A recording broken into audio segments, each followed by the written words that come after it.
अपने ऊपर दो तरह का सदका लाजिम कर लो। अल्लाह रब्बुल इज्जत आपकी दुनिया भी सुखी कर देगा और आपकी आखिरत भी अच्छी कर देगा। अब ये दो तरह का सदका क्या है? पहला सदका है माल का और दूसरा सदका है आमाल का। माल का सदका हो या आमाल का सदका हो, हमें मौत के मुंह से कैसे निकालता है, तफक्कुरात और परेशानियों से हमें कैसे महफूज रखता है, यानी हमारी जान की, माल की, औलाद की, ईमान की, इज्जत की सदका कैसे हिफाजत करता है। मैं एक दो मिसालें देता हूं, इंशाअल्लाह आपका ईमान भी ताजा हो जाएगा और आपको यह बात भी समझ आ जाएगी कि आज के पुरफितन दौर में अगर हमने इन तमाम मसाइब से या जमीनी आसमानी अफातो बलियात से बचना है तो दो तरह का सदका हर सूरत में हमें देना पड़ेगा, इसके बगैर चारा नहीं है। आयशा सदीका रजी अल्लाह ताला अन्हा के यहां एक लौंडी थी जो घर के काम काज करती थी। सैयदना जिब्रील अलैहिस्सलाम तशरीफ लेकर आए और बारगाह रिसालत में आकर अर्ज की कि या रसूलल्लाह, आपके यहां यानी आपके घर में जो लौंडी क़याम पजीर है, काम करती है, इसको अपने घर से निकाल दें, ये दोज़खी है। हजूर अलैहिस्सलाम ने यह बात उम्मुल मोमिनीन हजरत आयशा सदीका रज़ी अल्लाह अन्हा को बताई। अम्मा आयशा ने उस लौंडी को खिदमत से फारग कर दिया, यानी घर से निकाल दिया। जब रुखसत कर रही थी अम्मा आयशा, तो अम्मा आयशा रज़ी अल्लाह ताला अन्हा ने कुछ सूखी हुई खजूरें, जिनको छुआरे कहा जाता है, कुछ छुआरे उस लौंडी को दे दिए और उसको रुखसत कर दिया, यानी उसकी खिदमत मजीद लेने से माजरत कर ली। जब वो लौंडी हजूर अलैहिस्सलाम के हुजरे से निकली, अभी वो रस्ते में है, तो एक साइल ने सवाल किया कि अल्लाह के नाम पे मुझे कुछ अता करो। तो उस लौंडी ने वो छुआरे जो अम्मा आयशा सदीका रज़ी अल्लाह ताला अन्हा ने अता किए थे, उन छुआरों में से आधे छुआरे यानी खजूरें उस फकीर को अल्लाह के नाम पर दे दी। जो ही उस लौंडी ने आधी खजूरें या छुआरे अल्लाह के नाम पे उस फकीर को दिए, तो फौरन सैयदना जिब्रील अलैहिस्सलाम हाजिर हुए और आकर बारगाह रसालत में अर्ज की कि या रसूलुल्लाह, उस लौंडी को वापस बुला लें, अल्लाह ने उसको दोजख से आजादी अता फरमा दी है, अल्लाह ने उसको दोजख से बरात का परवाना अता कर दिया। अल्लाह वालों, सदके के अंदर इतनी ताकत है, इसलिए अल्लाह के नबी अलैहिस्सलाम ने इरशाद फरमाया, इब्ने जोजी ने इसको रवायत किया है कि सदका दो यानी खैरात करो, ये जहन्नम से रहाई दिलाती है। सदका दो, अल्लाह के नबी अलैहिस्सलाम ने इरशाद फरमाया कि जब तुम सदका दोगे, खैरात करोगे, ये सदका, ये खैरात शर के, गुनाह के, बुराई के 70 दरवाजों को बंद कर देता है। इसलिए मैंने ये बात शुरू में कही थी, अगर औलाद की नाफरमानी के गम से आज के दौर में बचना चाहते हो, परेशानियों और तफक्कुरात से बचना चाहते हो, सेहत की बादशाहत चाहते हो और चाहते हो कि मेरा पैसा फजूल कामों में, डॉक्टरों, डाकुओं और पीरों आमिलों के पास जाकर ना उजड़े, तो अपने ही हाथ से खर्च करना शुरू कर दो। जब अपने हाथ से अपना माल अल्लाह की राह में खर्च करोगे तो औलाद की नाफरमानी के गम से भी बच जाओगे, परेशानियों और तफक्कुरात से भी बच जाओगे, बीमारियों, जादू टूना से भी बच जाओगे, माल के ऊपर जो बंदिश लगती है या लगाई जाती है उससे भी बच जाओगे। और इसी तरह जब सदके को अपने ऊपर लाजिम कर लोगे तो फिर इंशाअल्लाह अजीज अल्लाह रब्बुल इज्जत बेटियों को घर बैठकर रिश्तों का इंतजार नहीं करने देगा। इसी तरह बेटे पढ़ जाएंगे, फिर वो डिग्रियां पकड़कर नौकरियों के लिए मारे मारे नहीं फिरेंगे। अल्लाह हर तरह के गमों से आपको आजाद कर देगा और जिंदगी आसान कर देगा, और जिंदगी सिर्फ आपकी नहीं, आपकी औलाद की भी जिंदगी आसान कर देगा। जो कारोबार आप करते हैं, सदका अगर माल का और आमाल का देते रहो, अल्लाह उस कारोबार की भी हिफाजत फरमाएगा। हजरत सैयदना दाऊद अलैहिस्सलाम के पास एक नौजवान काम करता था, यानी आपका खादिम था।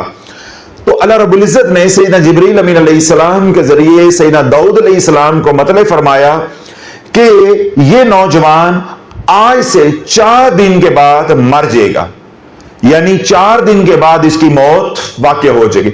जब यह बात सैयदना दाऊद अलैहिस्सलाम को मालूम हुई तो आप बड़े गमज़दा हुए कि एक अरसा दराज से वो नौजवान सैयदना दाऊद अलैहिस्सलाम की खिदमत कर रहा था। जब चौथा दिन आया तो सैयदना दाऊद अलैहिस्सलाम अब सैयदना इज़राइल अलैहिस्सलाम के इंतजार में है, क्यों? उन्होंने रूह कब्ज करने के लिए आना है। सुबह से लेके शाम तक सैयदना दाऊद अलैहिस्सलाम मुंतजर रहे कि कब ये नौजवान मौत के मुंह में जाता है या कब सैयदना इज़राइल अलैहिस्सलाम इसकी रूह कब्ज करते रहे। सुबह से लेके शाम तक इंतजार करते रहे, लेकिन सैयदना इज़राइल अलैहिस्सलाम रूह कब्ज करने के लिए नहीं आए। अब ये इंतजार बढ़ता बढ़ता 30 दिनों पे मोहित हो गया, यानी सैयदना दाऊद अलैहिस्सलाम 30 दिन इंतजार करते रहे, लेकिन मौत का फरिश्ता नहीं आया। 30वें दिन जब सैयदना इज़राइल अलैहिस्सलाम सैयदना दाऊद अलैहिस्सलाम की बारगाह में हाजिर हुए तो सैयदना दाऊद अलैहिस्सलाम ने फौरन सवाल किया, मुझे तो रब ने जिब्रील अमीन के जरिए यह बात बताई थी कि इस नौजवान ने यानी मेरे खादिम ने 4 दिन के बाद मर जाना है, इसकी जिंदगी में सिर्फ 4 दिन बाकी रह गए हैं, तो तुमने तो मेरे पास आज से 26 दिन पहले आना था, कमोपेश 1 महीना पहले आना था, तू 1 महीना कमोपेश बाद में आ रहा है। तो सैयदना इज़राइल अलैहिस्सलाम ने सैयदना दाऊद अलैहिस्सलाम की बारगाह में अर्ज की, ऐ अल्लाह के नबी, जो रब ने आप तक खबर पहुंचाई वो हक है, मैंने उसी मुकर्रर वक्त पर इस नौजवान की, इस खादम की रूह को कब्ज करने के लिए आना था, लेकिन जब चौथा दिन हुआ जो इसकी मौत का दिन था, इसकी जिंदगी का आखिरी दिन था, जब मोहलत खत्म होने लगी तो इसके पास 20 दिनार थे, इसके पास 20 दिरहम थे। इसने वो 20 दिरहम अल्लाह की राह में खर्च कर दिए और अल्लाह रब्बुल इज्जत ने इसका दिया हुआ सदका कर्ज हसना के तौर पे कबूल कर लिया और अल्लाह रब्बुल इज्जत ने एक एक दिरहम के ऊपर इसकी जिंदगी का एक एक साल बढ़ा दिया है। यानी इसने 20 दिरहम अल्लाह की राह में खर्च किए और अल्लाह ने इसकी 20 साल जिंदगी बढ़ा दी है। तो यही बात अल्लाह वालों थोड़ी देर पहले मैंने कही है कि सदका चाहे माल का हो, सदका चाहे आमाल का हो, ये जान की, माल की, औलाद की, ईमान की, इज्जत की हिफाजत फरमाता है, उसमें बरकतें लेकर आता है। बनी इसराइल की एक खातून है, कहत पड़ा एक सूखी रोटी है, एक सूखी रोटी है, उसको पानी में भिगोकर वो नरम कर रही है ताकि पेट की आग बुझाई जा सके। जब वो रोटी नरम हो गई और वो बुढ़िया खातून उस रोटी को खाने लगी तो दरवाजे पे सदा लगी, कोई है अल्लाह के नाम पर देने वाला, कोई है अल्लाह के नाम पर देने वाला। अल्लाह वालों, आज हमारी दुकान पे, हमारे ऑफिस में, हमारे घर में कोई आकर सदा देता है कि मुझे अल्लाह के नाम पे अता करो, तो हम 20 बातें सुनाते हैं, कोसने देते हैं। सैयदना ईसा अलैहिस्सलाम फरमाते हैं कि अगर किसी के दर पे कोई सवाली आया, कोई मांगने वाला आया और देने वाले ने यानी घर वाले ने उसको खाली मोड़ दिया तो उस घर में 7 दिन रहमत का फरिश्ता नहीं आता, 7 दिन रहमत का फरिश्ता नहीं आता। अल्लाह बोलो, अल्लाह करम करना चाह रहा है, अल्लाह फजल करना चाह रहा है, अल्लाह सलामती को उतारना चाह रहा है, अल्लाह बरकतें हमारी जान, माल, औलाद, ईमान में नाजिल करना चाह रहा है। अल्लाह ने एक बहाना बनाया है, अल्लाह ने एक सबब बनाया है, अल्लाह ने साइल को, जो उसके दर का साइल है, अल्लाह ने उसको हमारे दर पर भेज दिया है कि तुम अता करो मेरे नाम पर, क्यों? मैंने इसका हिस्सा तेरे माल में रखा है। अगर खुदा नखास्ता उस साइल को बगैर किसी उजर के, बगैर किसी वजह के खाली मोड़ दिया तो सैयदना ईसा अलैहिस्सलाम क्या फरमाते हैं कि उस घर में 7 दिन फिर रहमत का फरिश्ता नहीं आता। तो अल्लाह बोलो, अगर साइल का सवाल पूरा किया जाए तो फिर रहमत कैसी होती है, दिल के कानों के साथ सुनिएगा। अब बनी इसराइल की बुढ़िया पानी में रोटी भिगोकर क्या इंतजार कर रही है, ये थोड़ी सी नरम हो जाए। जब वो नरम हो गई, खाने के काबिल हो गई, उधर क्या सदा लगी है, अल्लाह के नाम पर खाना खिला दो। और हालात क्या है, कहत वाले, उस बुढ़िया खातून ने वो रोटी का जो छोटा सा टुकड़ा था वो उठाया और साइल को जाकर अल्लाह के नाम पर दे दिया। अब अगले दिन वो लकड़ियां इकट्ठी करने के लिए जंगल में गई, अपना एक मासूम बच्चा भी साथ ले गई ताकि काम में मेरी मदद करेगा। अब वो खातून, वो बुढ़िया लकड़ियां तोड़ने, काटने और इकट्ठे करने में मसरूफ है, बच्चा पास खेल रहा है। जब वो खातून मसरूफ हो गई अपने काम में, भेड़िया आया, उसने बच्चे को उठा लिया। जब उसने अपने जबड़ों में बच्चे को दबाया और दौड़ा तो बच्चे की जब चीखें निकली तो मां ने मुड़कर देखा तो मां का कलेजा मुंह में आ गया कि मेरे सामने ही मेरे बच्चे को भेड़िया ले गया है। अब मां रो रही है, कुर्रा रही है और जहां जहां भेड़िए के पांव लग रहे हैं उन पांवों के निशानात को देखते हुए पीछे भाग रही है। इधर अल्लाह वालों, भेड़िए ने उस मासूम बच्चे को अपने जबड़ों में लिया है तो रब ने फौरन जिब्रील अमीन अलैहिस्सलाम को मदद के लिए भेज दिया कि इस खातून ने एक लुकमा मेरे नाम पे दिया था, आज वो कर्जे हसना लौटाने का वक्त आ गया है। तो सैयदना जिब्रील अलैहिस्सलाम फौरन जमीन पे उतरे और भेड़िए के जबड़े तोड़ के उस बच्चे को निकाल दिया। उस बच्चे को निकाल के उसकी मां के सामने पेश कर दिया और सैयदना जिब्रील अलैहिस्सलाम अब पूछने लगे, बता ए बुढ़िया, जो लुकमा तूने रब के नाम पर साइल को दिया था वो लुकमा बेहतर है या ये लुकमा बेहतर है? तो अल्लाह वालों, अगर सेहत की बादशाह चाहते हो, गमों से आजादी चाहते हो, घरों में सुकून और इत्मीनान चाहते हो, आप चाहते हो कि हमारे कारोबार पे बंदिश ना लगे, बेटियों के रिश्तों पे बंदिश ना लगे, हमारे ऊपर जादू के वार ना चले, या हम हर तरह की बदनी और रूहानी बीमारियों से महफूज रहें, या हमारा घर नजरे बद से महफूज रहे, या हमारा घर लड़ाई झगड़ों से महफूज रहे, या हम हर तरह के तफक्कुरात से महफूज रहें, तो दो सदके अपने ऊपर लाजिम कर लो। पहला है माल का और दूसरा है आमाल का। और आमाल का सदका क्या है?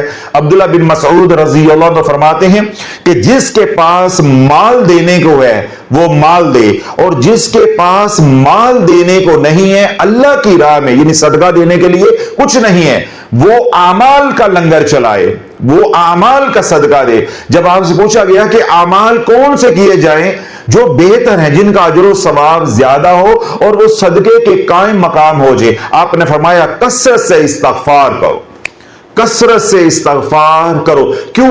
अल्लाह के नबी अलैहिस्सलातु वस्सलाम ने इरशाद फरमाया, जिसने अपने ऊपर इस्तगफार को लाजिम कर लिया उसके लिए 3 बशारतें हैं।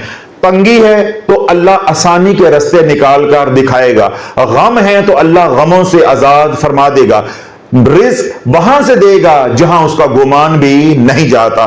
तो अल्लाह बोलो, अगर माल का सदका देने की गुंजाइश नहीं है तो आमाल का सदका बढ़ा दो। और अल्लाह रब्बुल इज्जत ने अगर असूदा जिंदगी दी हुई है तो फिर माल का सदका भी दो और आमाल का सदका भी दो। अब्दुल्लाह बिन मसऊद रज़ी अल्लाह अन्हु फरमाते हैं कि पहला सदका क्या है आमाल का, कि कसरत से इस्तगफार करो, और दूसरा सदका आमाल में जो सबसे ज्यादा बेहतर है वो रब का जिक्र है, और वो जिक्र क्या है? सुबहान अल्लाह, अल्हम्दुलिल्लाह, अल्लाह अकबर, ला इलाहा इल्लल्लाह। यानी ये 4 अज़कार हैं, इन 4 अज़कार को कसरत के साथ करो। अल्हम्दुलिल्लाह का जिक्र करो, सुभान अल्लाह का जिक्र करो, अल्लाह अकबर का जिक्र करो और ला इलाहा इल्लल्लाह का जिक्र करो। या इन चारों अज़कार को जोड़कर यूं पढ़ो, सुभान अल्लाह वल्हम्दुलिल्लाह वला इलाहा इल्लल्लाह वल्लाहु अकबर। ये आमाल में सबसे ज्यादा अजर सवाब वाला अमल है। जब आमाल करोगे, उन आमाल में ये अमल करोगे तो इसका अजर सवाब बहुत ज्यादा होगा। तो जितना अजर सवाब ज्यादा होगा उतने ही आप परेशानियों से ज्यादा महफूज रहेंगे। और दूसरा अमल अल्लाह के नबी सल्लल्लाहु अलैहि वसल्लम ने फरमाया कि जिसके पास माल अल्लाह की राह में खर्च करने के लिए नहीं है वो दुरूद सदका पढ़े। अल्लाहुम्मा सल्ली अला सय्यिदना मुहम्मदिन अब्दिका व रसूलिक व सल्ली अलल मुमिनीन वल मुमिनात वल मुस्लिमीन वल मुस्लिमात। इसको दुरूद सदका भी कहा जाता है। मैं दोबारा दोहरा देता हूं, अल्लाहुम्मा सल्लि अला सय्यिदना मुहम्मदिन अब्दिका व रसूलिक व सल्लि अलल मुमिनीन वल मुमिनात वल मुस्लिमीन वल मुस्लिमात। अल्लाहुम्मा सल्लि अला सय्यिदना मुहम्मदिन अब्दिका व रसूलिक व सल्लि अलल मुमिनीन वल मुमिनात वल मुस्लिमीन वल मुस्लिमात। अगर आपको याद हो गया तो बहुत अच्छी बात है। अगर आपको याद नहीं हुआ, आपने पहली बार ये सीगा सुना है, तो आप नेट से डाउनलोड कर लें। आप महज इतना लिखेंगे दुरूद सदका, ये सामने आ जाएगा। आप इसको डाउनलोड करके 2 4 5 मरतबा पढ़ें, इंशाअल्लाह याद हो जाएगा। तबरानी ने इसको रवायत किया है कि अल्लाह के नबी अलैहिस्सलातु वस्सलाम ने इरशाद फरमाया, जो ये चाहता है कि मेरे माल में कसरत हो, मेरे माल में बरकत हो, दोबारा दोहराऊं, मेरे माल में कसरत हो, मेरे माल में बरकत हो, तो वो दुरूद सदका पढ़े। अल्लाहुम्मा सल्लि अला सय्यिदना मुहम्मदिन अब्दिका व रसूलिक व सल्लि अलल मुमिनीन वल मुमिनात वल मुस्लिमीन वल मुस्लिमात। आप में से वो तमाम हजरात जो माली तंगदस्ती का शिकार हैं, माल है बेबरकती का शिकार है, इसी तरह कर्ज तले दबे हैं, तो वो ये 2 अज़कार का सदका दे। सुभान अल्लाह, अल्हम्दुलिल्लाह, अल्लाहु अकबर, ला इलाहा इल्लल्लाह, या चारों अज़कार को इकट्ठा जोड़ ले। सुभान अल्लाह वल्हम्दुलिल्लाह वला इलाहा इल्लल्लाह वल्लाहु अकबर। और दूसरा दुरूद सदका, अल्लाहुम्मा सल्लि अला सय्यिदना मुहम्मदिन अब्दिका व रसूलिक व सल्लि अलल मुमिनीन वल मुमिनात वल मुस्लिमीन वल मुस्लिमात। ये 2 अमाल मैंने बताए हैं। एक अमल 4 अज़कार पे मुश्तमिल है, सुभान अल्लाह, अल्हम्दुलिल्लाह, अल्लाहु अकबर, ला इलाहा इल्लल्लाह। इन 4 अज़कार को एक अमल ही मैं गिन रहा हूं, और दूसरा अमल है दुरूद पाक का। तो 2 अमाल हैं जिक्र वाले, और एक है माल का सदका। तो यूं सदका 2 तरह का हो गया, माल का सदका और आमाल का सदका। माल में अल्लाह ने जो भी दिया है, अगर नकदी है तो नकदी अल्लाह की राह में दें, लोगों की जरूरतों को पूरा करें। अगर नकदी नहीं है, जिस तरह अब सर्दी है, तो आप किसी को अपने पुराने कपड़े भी दे सकते हैं, जूते पुराने हैं वो दे दें, जुराबे हैं, दस्ताने हैं, कोई शाल है, कोई स्वेटर है, कोई जर्सी है, कोई टोपी है, कोई कंबल है, कोई रजाई है, जो आपकी जरूरत नहीं है या आप इस्तेमाल कर चुके हैं, या अल्लाह ने आपको उसका नेमल बदल अता कर दिया है, उससे बेहतर अल्लाह ने आपको कुछ दे दिया है, तो पुराना अल्लाह की राह में दे दें।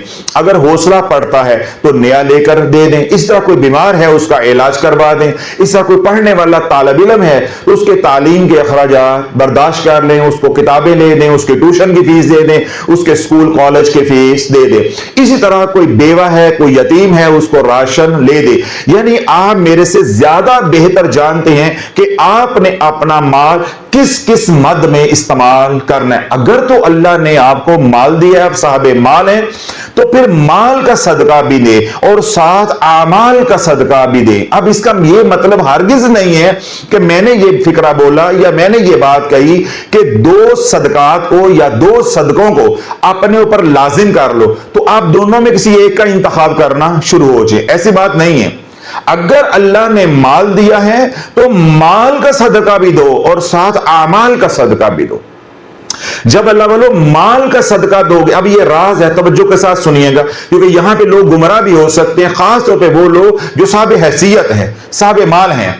वो क्या करेंगे कि माल का सदका दे देंगे लेकिन आमाल का सदका नहीं देंगे। वो माल के सदके को अपने ऊपर लाजिम कर सकते हैं लेकिन आमाल के सदके को अपने ऊपर लाजिम नहीं करेंगे। उसका नुकसान क्या होगा कि जब माल का सदका दोगे तो माल के बदले माल मिलेगा, और जब आमाल का सदका दोगे तो आमाल के बदले आमाल मजीद करने की तौफीक मिलेगी।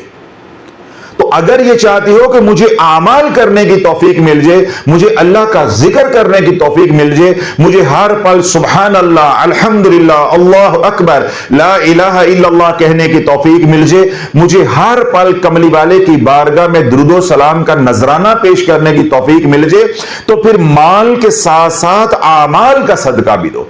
माल के बदले माल मिलेगा और आमाल के बदले मजीद आमाल की तौफीक मिलेगी। इन 2 में से सिर्फ एक का इंतखाब वो लोग कर सकते हैं जिनके पास माल नहीं है, देने को कुछ है ही नहीं है, वो खुद ज़कात के मुस्तहिक हैं, वो खुद सदका और खैरात के मुस्तहिक हैं। फिर ये बयान का हिस्सा तो उनके लिए है ही नहीं, उनके पास तो देने को कुछ नहीं है। वो तो साइल हैं, वो तो सवाली हैं। ये बात तो उनके लिए है जो साहबे माल हैं।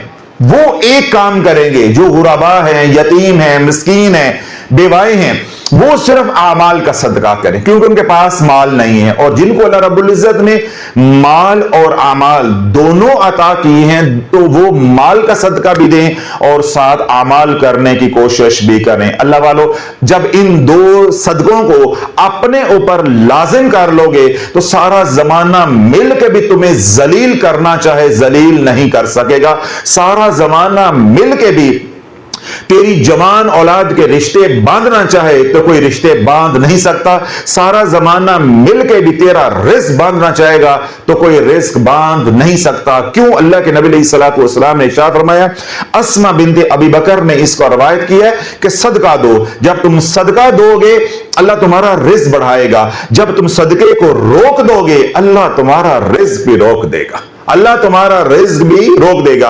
और फिर तुम टंडोरा क्या पीटोगे? बंदिश लग गई है, किसी ने मेरा रिस्क बांध दिया। नहीं भाई, तूने खुद अपना रिस्क बांध दिया है।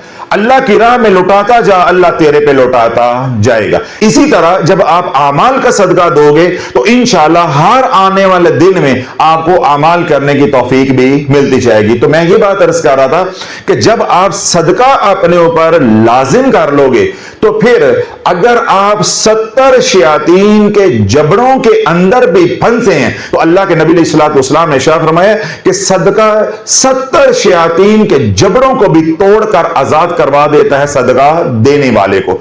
यानी सारा जमाना मिलकर भी आप पे जादू कर रहा है तो कोई आपका बिगाड़ नहीं सकता। सारा जमाना मिलकर भी आपके ऊपर बंदिशें लगा रहा है, माली बंदिश लगा रहा है, सेहत की बंदिश लगा रहा है, रूह की बंदिश लगा रहा है, रिश्तों की बंदिश लगा रहा है, उसकी बंदिश कामयाब होने वाली नहीं है। क्यों?